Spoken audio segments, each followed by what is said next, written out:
There are countless Texans who helped our state gain independence and eventually become the 28th state of the USA. Many of them you likely already know, but I'm here today to tell you about someone you maybe haven't heard about, but you certainly should know and hopefully will soon remember. I want you to meet Jose Antonio Navarro.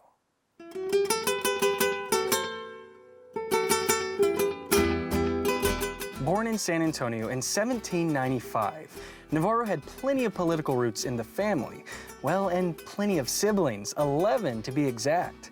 Navarro taught himself law and built himself up into a successful merchant, rancher, and land investor.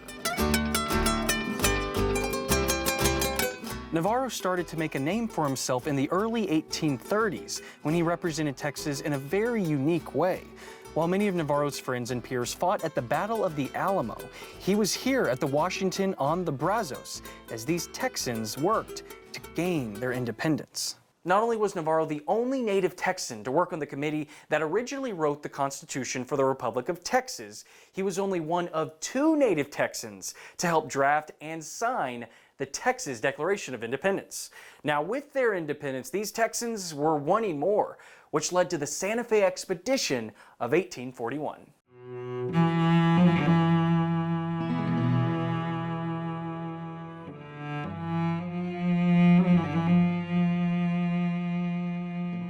The second elected president of the Republic of Texas, Mirabeau Bonaparte Lamar, organized a plan to head down to eastern New Mexico and convince them to secede from Mexico and join the Republic of Texas. This is an official letter from Lamar about the expedition, in part written to Jose Antonio Navarro. Navarro initially didn't like the plan, but many believe Bonaparte played on Navarro's devotion to Texas, convincing him to take the journey. The plan not only fell apart, it was a disaster. Navarro and other members were captured and taken prisoners by the Mexican authorities. Navarro himself underwent intense interrogations. He was even offered a government position if he would renounce his allegiance to Texas. He said something that is now found here on the entrance wall of our state's official history museum in Austin. He proclaimed, "I will never forsake Texas and her cause. I am her son." Think about that. This man was facing potential death, and all he had to do was say something against his home, his Texas, and he would live. But he wouldn't do it. That's something deeper than being proud of where you're from.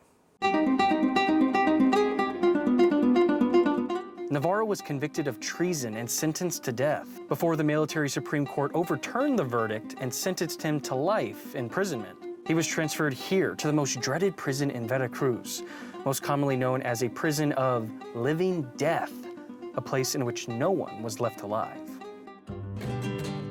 But after 4 years in this dungeon, Navarro escaped. Some stories tell of a miraculous escape, but it is most likely that family and friends bribed the prison guards for his release. Even so, it was around this time Navarro got the nickname the White Dove, being regarded as a man of peace who escaped death and prison. Navarro returned home considered a hero, earning respect from leaders such as good friend Stephen F. Austin and colleague Sam Houston. Navarro went on to have many important pieces of writing that capture the history of what Texas was and became. He is considered the first Tejano to write about the history of Texas. He also saw the need to correct the versions of local history that ignored, diminished, or incorrectly reported the historical contributions of Tejanos. Navarro also served in many different capacities through the years at the local, state, and national level. During his lifetime, there were 6 changes of government: a Spanish colony, a Mexican state, an independence republic, an American state, a Confederate state, and then once again, an American state. Navarro eventually lived full-time in San Antonio, near where he was born. That's where he died in 1871. Now, this might have been nearly 150 years ago, but that doesn't diminish the type of impact he still has today.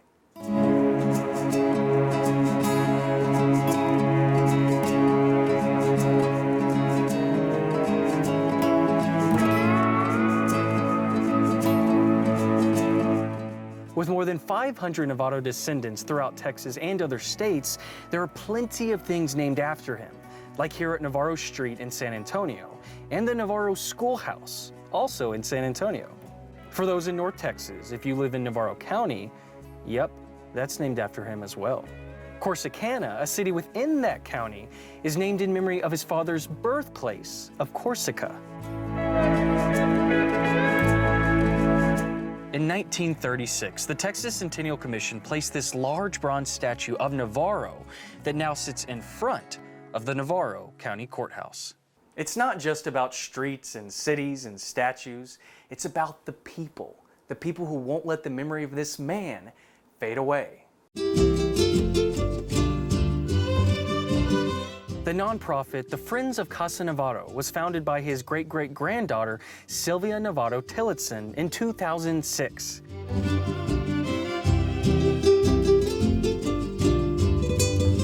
This organization is dedicated to enhancing the profile, legacy, and accomplishments of the Navarro name.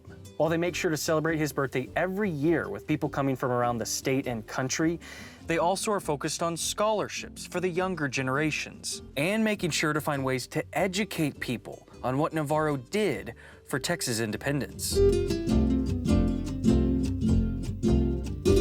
The nonprofit's leaders also helped enhance San Antonio's Casa Navarro State Historic Site, turning it into a more interactive historical experience, allowing everyone to remember who Jose Antonio Navarro was. Navarro was a self-taught man who fought for what he believed in and didn't know how to go through life any other way. He helped Texas gain its independence and inevitably helped us become a part of the country we live in today. And if this story didn't make you understand what Navarro means to Texas and Texas means to Navarro, I'd like to read you a piece from his obituary. To none of her greatest statesmen, nor to her many eminent patriots, is Texas more indebted for her existence as a republic than Jose Antonio Navarro. His memory will be cherished with the fondest regard.